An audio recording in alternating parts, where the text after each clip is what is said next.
Welcome back to Weekend Express. It is just a few minutes to 8 a.m. Let's now take a look at us making headlines on the dailies this morning. And in studio for this conversation is a political strategist Peter Amunga. Many thanks for joining us on Weekend Express.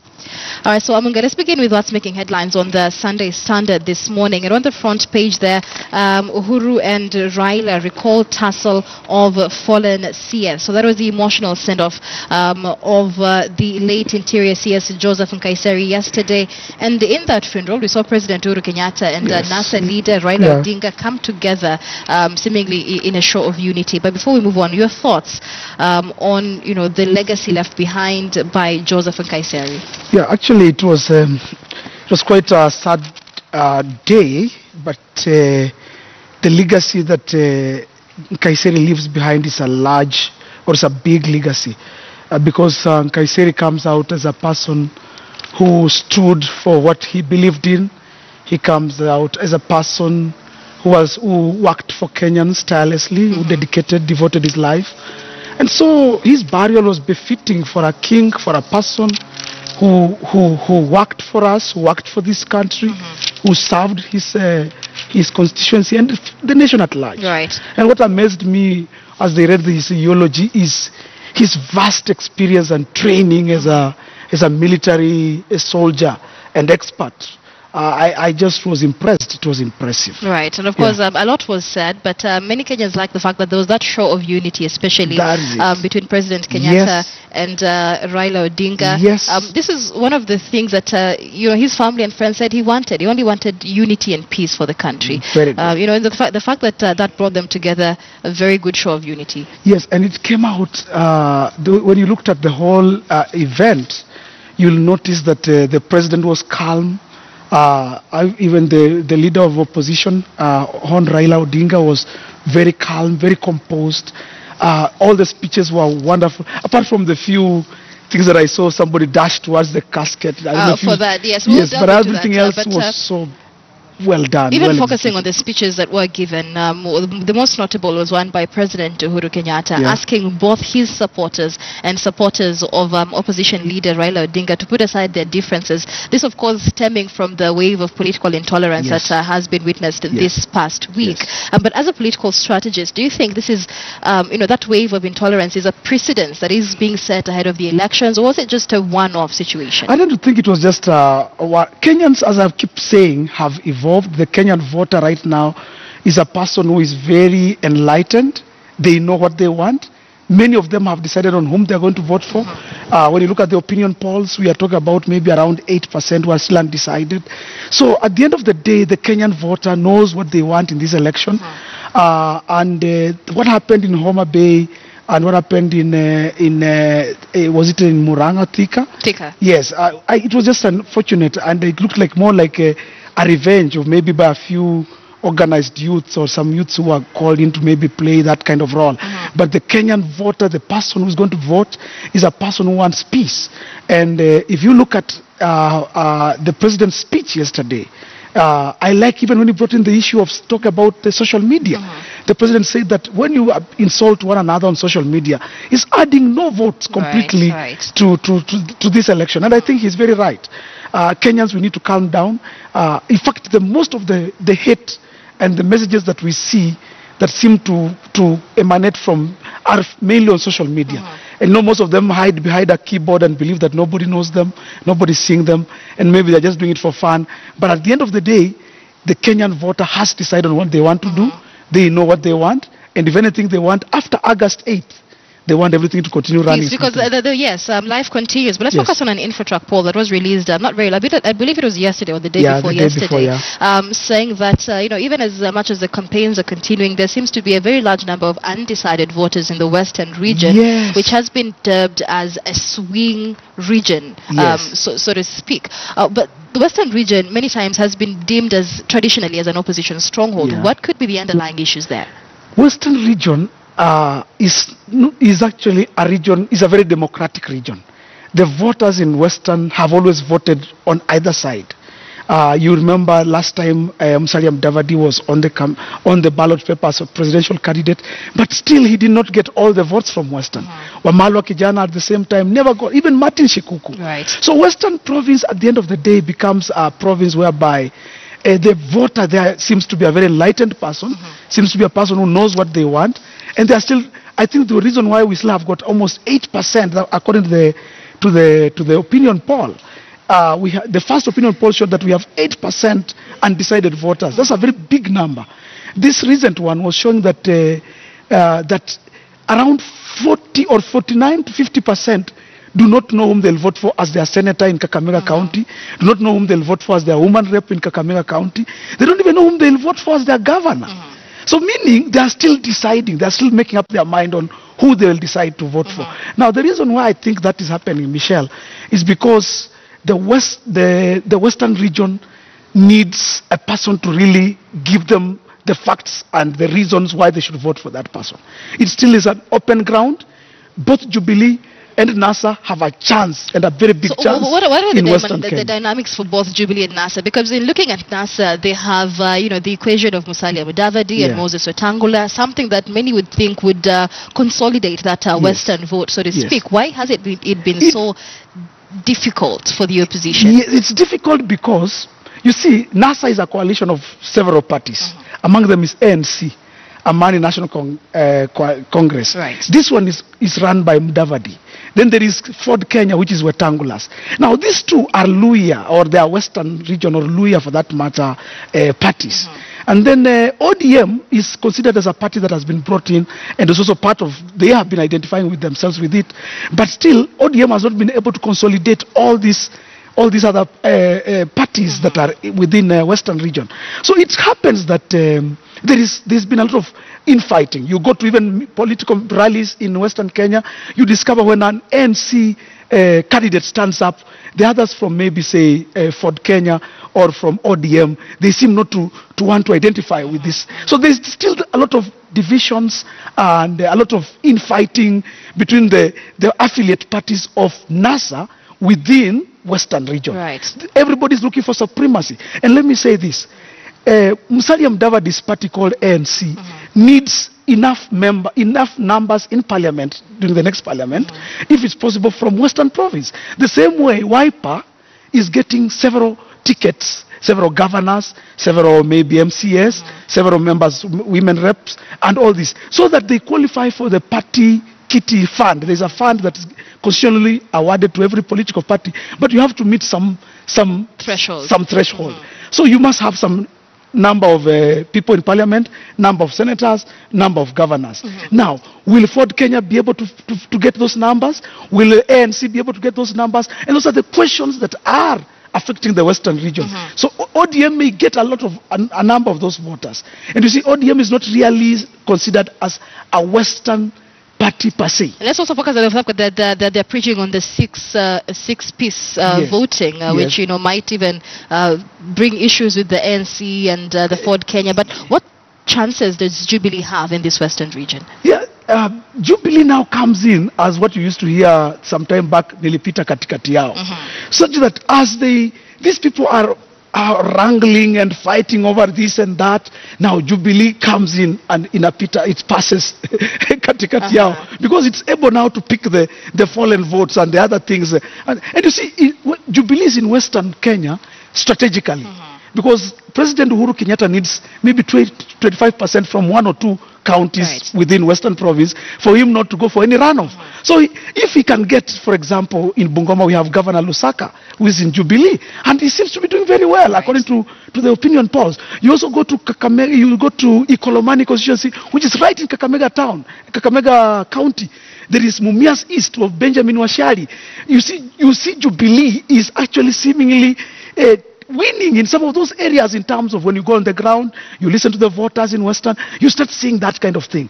But let me say this. I'm not trying to say that Jubilee will win all the votes in Western. But Jubilee is there strategically to see if they can pick some of those votes, as these major players in Western Province seem not to agree on who.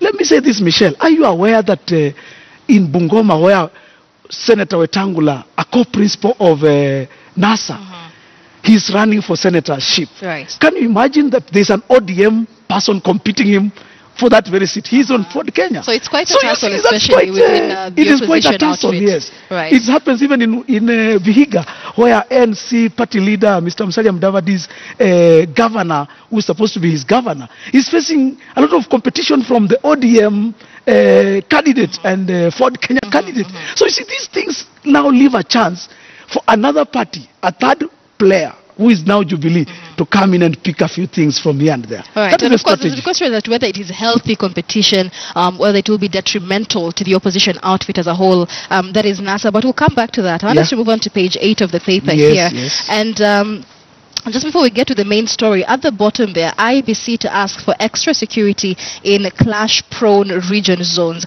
Regions. I remember about 2 weeks ago, IEBC mapped out about 20 counties, which they say, hotspots or clash-prone ahead of the elections.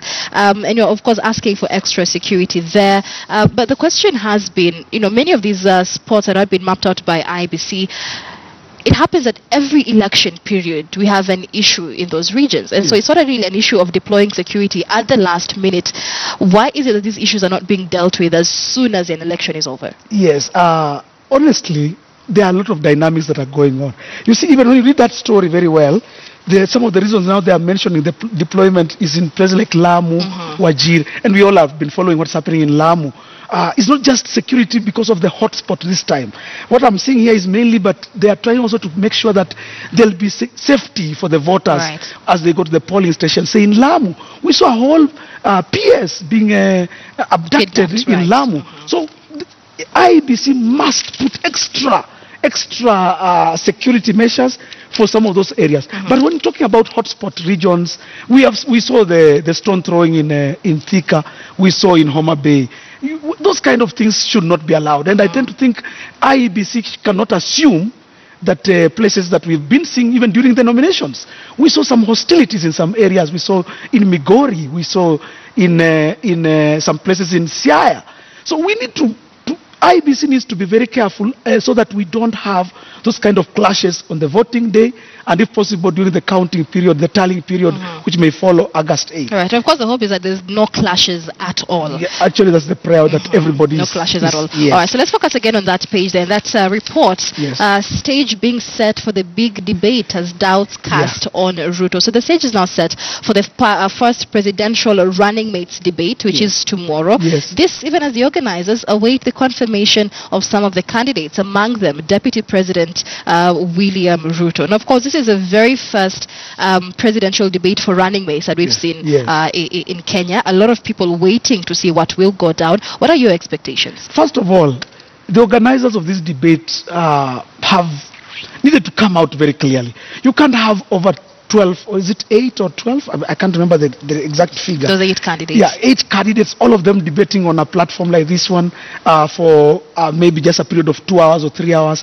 First of all, they will not be able to articulate themselves. Maybe, I don't know what category or format they would have used. And I have a feeling that is why people like the Deputy President William Ruto have not confirmed. Because they've been waiting to know what exactly is the format and maybe even the type of questions. And then there's the burden of, is it incumbency, whereby the Deputy President is in power right now. And you see, when you are in power, you are the one who is targeted most in such kind of a debate. It's unlike the debate we saw the other time when we had the former President Kibaki. He was leaving power. He was exiting. So we were able to have the people who are fighting to take over from him, President Uhuru Kenyatta and Raila Odinga, and even their running mates. We were able to see them easily. But right now, one of these people is in power. Now, it's not very easy for them just to walk on such a platform without really knowing the format, the way the questions are coming, and all the organization and everything that's involved. For you to put them on that platform, you must have really planned, you must have done a lot of lobbying, and that is what I tend to think has been a problem with this presidential debates, both for the presidents and for their running mates. There are questions in terms of the formats, there are questions in terms of the organization, the people will be asking the questions, and even in terms of the large number of candidates involved. Right. So let's leave that to the organizers, because I'm sure by the end of the day they will have a clear report on the happenings of tomorrow. But do you think that these debates for the running mates and next will be for the presidential candidates, do you think that they have the potential of swaying the decision of voters, especially those who've already made up their minds? Okay, these debates are only are warm-ups, they add flavor to the whole thing. You can't really say that they will add all those votes, but we still have undecided voters.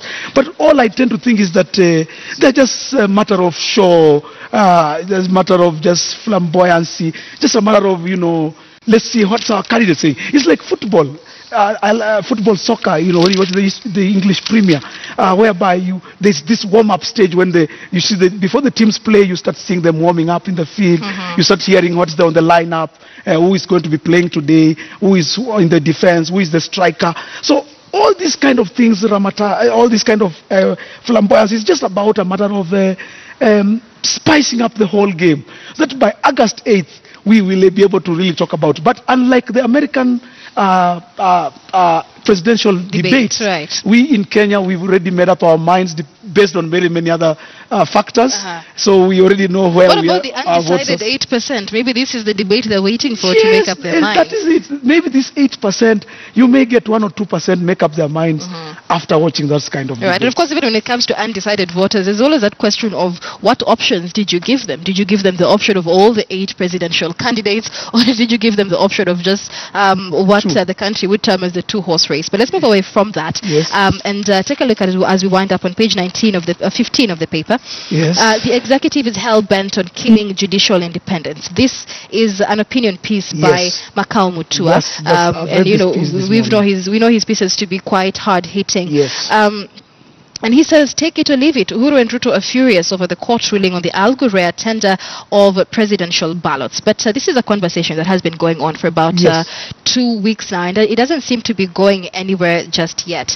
Many times we've had our leaders, both from government and the opposition, saying, if you feel aggrieved, then go to court. Let the court decide. And we've seen that happening, especially with the IEBC debacle. Your thoughts, first of all, on this article and whether the executive really was hell-bent on intimidating the judiciary, or is it something that is being politicized? I expected Makau Mutua to write this kind of... In fact, I was expecting this piece for him to react the way he has reacted like this in this paper this morning. Makau Mutua, of course, with all due respect, is one of the best writers we have. Any person, serious political strategist, will obviously want to read what he writes. But when you talk about the independence of the judiciary, and the judiciary for that matter, the Jubilee government, or President Uhuru Kenyatta for that matter, has been one person who comes out very clearly as a person who has really tried to allow the independence of the judiciary to run. Right from the time he had the court cases at The Hague, he became the president. And we saw him going and attending those cases even as his personal responsibility.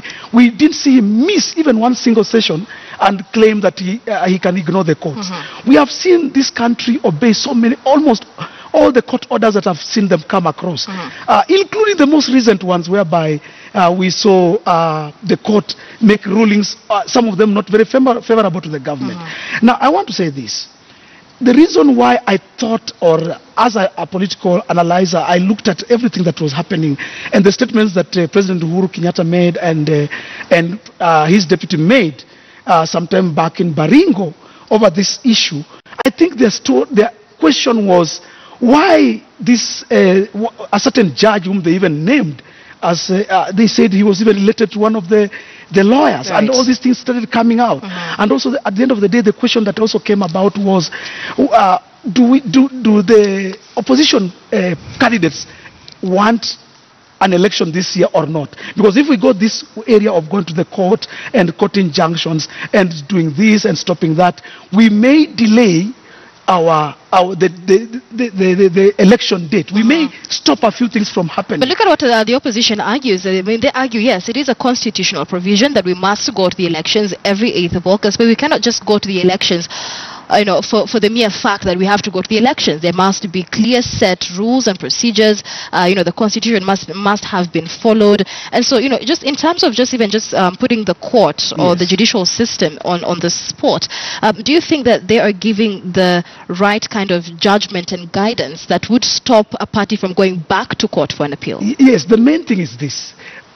We have three arms of government. We have the judiciary, we have the legislature, and we have the executive. Right. All of them have to play their mandate independently. Independently.